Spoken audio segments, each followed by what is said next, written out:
Here's my top tip and top mistake people make when trying to manifest and attract the things that they want in their life.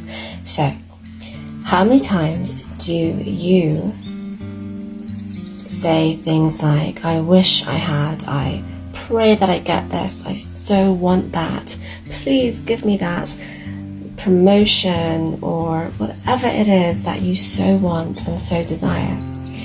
What you can do is turn that around and attract the things you want much, much faster, simply by changing the words, because words have power and words matter.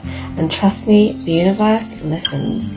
When you act as though you already have the things that you want in your life, for example, the next time you sit down to manifest verbally what you want, instead of saying, I wish I had that promotion, act as though you already have it, simply by changing the words.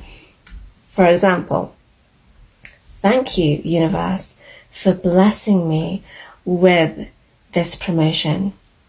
And trust me, you will attract and manifest the things that you want in your life that much faster. Stay tuned for more tips and tricks on how to manifest and get into your meditation best self. Love and light.